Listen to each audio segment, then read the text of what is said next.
All systems nominal. External cooling online. Welcome back.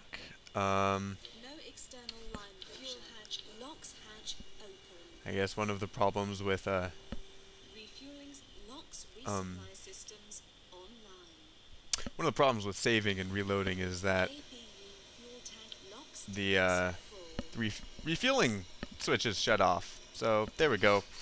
Back to refueling. Uh, Interesting little note. I don't know if you can see this. Maybe.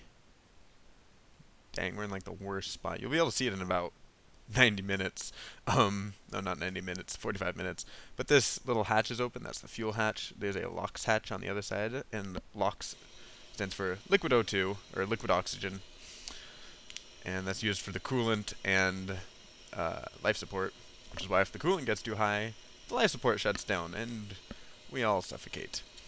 I was promising to show you the bay doors a very long time ago, to show you what the interior of the bay looks like, and of course, it's in the shadow.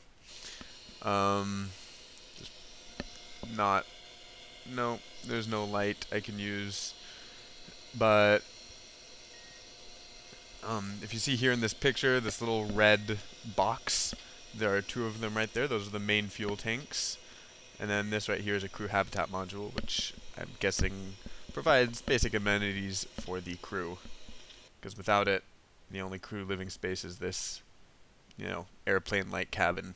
Airplanes aren't very fun to be in for, 12 hours, let alone 3 days, like the time it would take to go to the moon.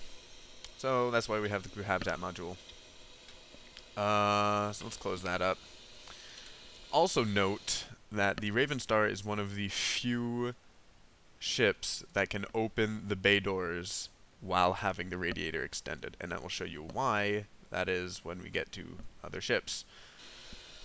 So now that we're docked with the International Space Station, what do we do? Well, at this point, now that we have refueled, mostly, there Main we go. fuel tanks full. Now that we have refueled, and I'll um, fill up the APU really quick. APU refueling locks resupply systems offline. So now that we've refueled, we can do pretty much whatever we want. We have enough fuel to switch over to Mir, which, unlike in real life, well, in real life, Mir doesn't exist anymore. Um, but unlike what it used to orbit in, they have positioned Mir on the ecliptical plane, which means that it's a great shooting off point for missions to the moon or Mars or Venus or anywhere that's not around Earth. We do have enough fuel to transfer over to a Mir orbit, but I'm not going to do that. There are easier, much more efficient ways of getting to the moon than stopping by the ISS first, and that's what I'm going to do when I do those videos.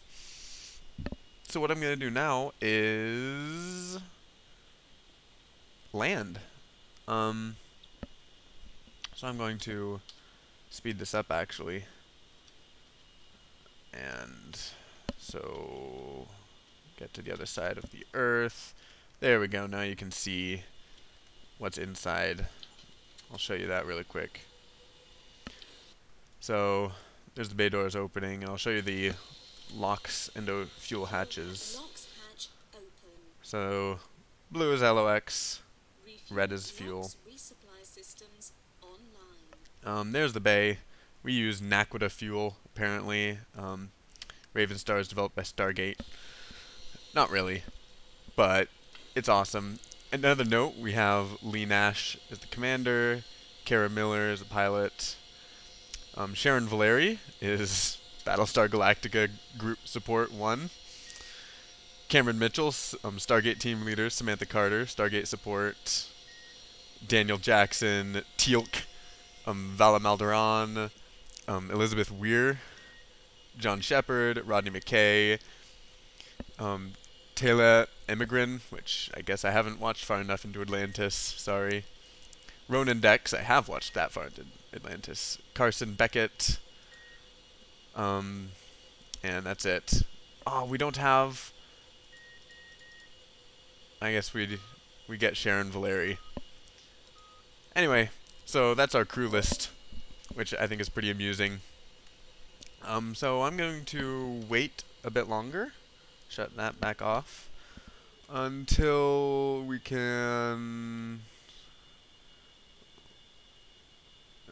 fast forward, fast forward, fast forward, fast forward. So I am terrible at landing where I want to land. I can't do it. So I am just going to land, and wherever that happens to be, that's where it is, just to show you the whole process of reentry and um, post reentry atmospheric gliding and finally coming to a touchdown.